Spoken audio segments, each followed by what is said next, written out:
Hello, hello. Check, hello, check. Ate Tess, mic, test.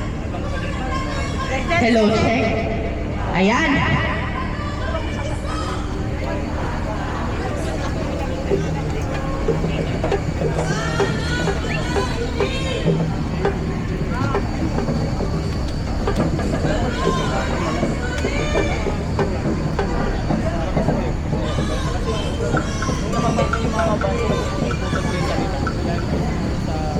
Bagay ng mic.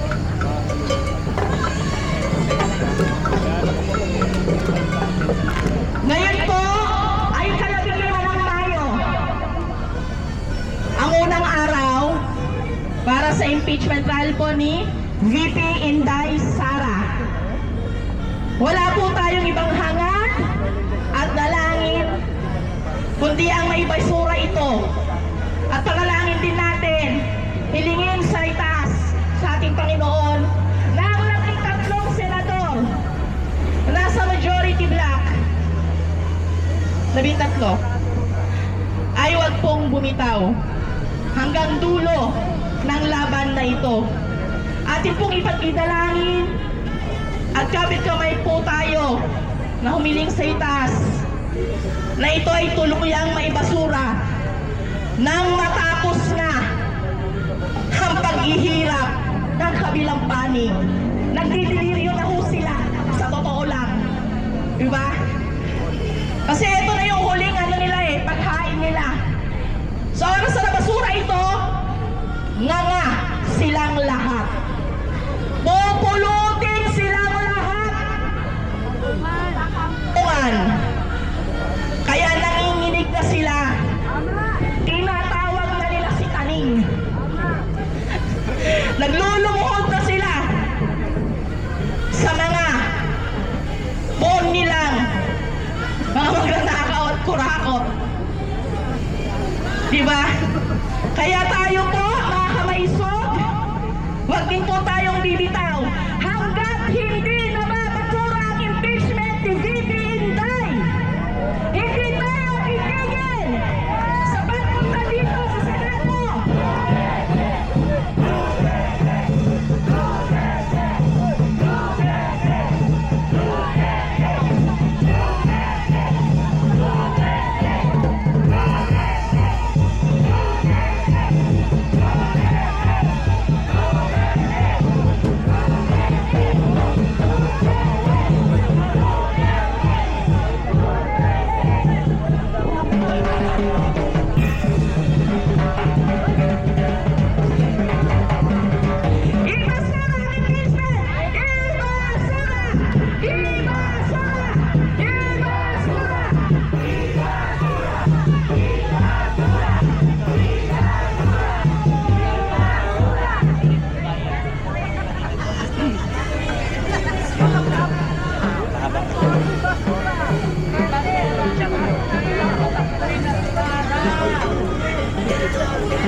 Ano po yun? Talagang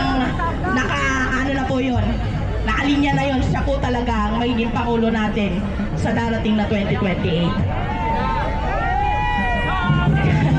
Para po sa ating pangunahing tagapagsalita, aking pong tatawagin si Sultan Omar Sharif Umbaya, former Manila GPLDN Mosque and Cultural Center Administrator.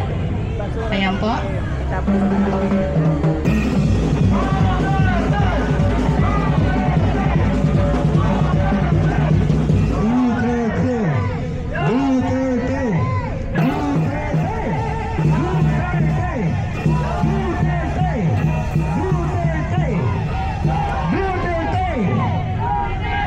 Ang pag-asa ng sambayanang Pilipino. Sino? Sino?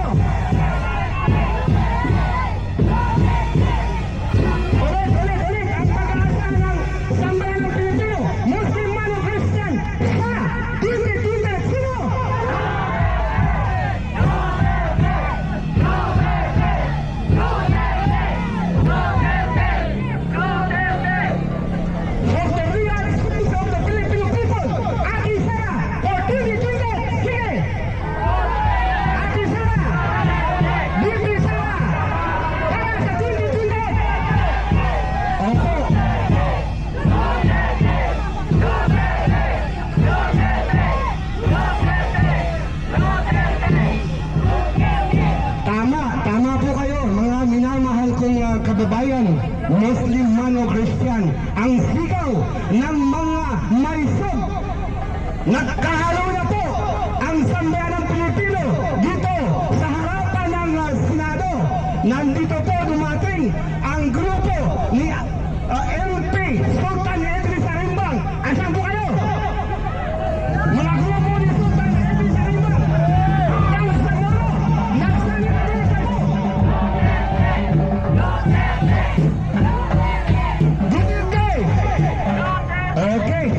Dito na po kami nagsalit presa po. Nagsalit presa po ang Bangsamoro Transitional Authority sa pamumuno ni Sultan Idris Arimbang para po ipakita. Ito na po siya. Duterte! Duterte! At ang aking pinsan, ang kanyang babahay, si Francis Baralabi Arimbang. Nandito na po sila.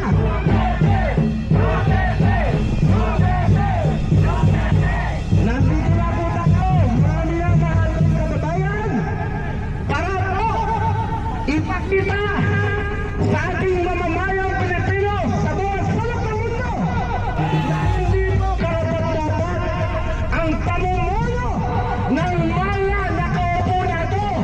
Maniwala kayo sa hindi, believe it or not, wala tayong batas ngayon sa Pilipinas. Di ba ba?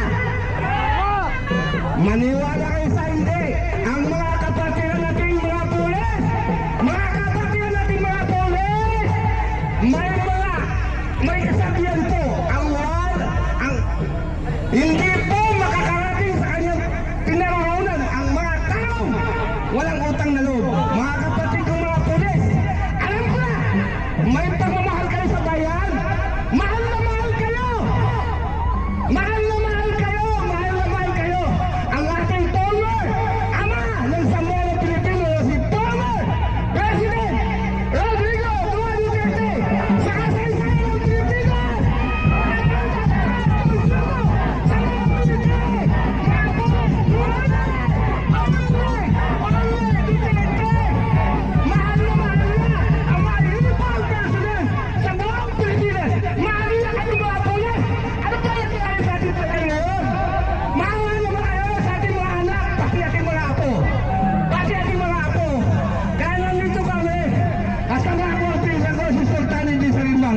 Para ipakita po ang pagmamahal nila sa sambayanang Pilipino. Itong hindi kanais-nais na pangyaring corruption, panlakaw sa kaban ng bayan. Allahu Akbar! Allahu Akbar! Nandito kami, mga minamahal kong kababayan, para ipakita po ang full support namin mga Muslim para sa bayan. Nandito po ang aking pinsan, si Francis Baralabi, ang may bahay ng Bangsamoro Transitional Authority, MP, pinsan ko, Sultan Idris Arimbang. Nais ko pong sabihin sa inyo, kung pwede lang bigyan natin ng kahit may oras po para magsalita po siya. Palakpakan ko natin! Allahu Akbar!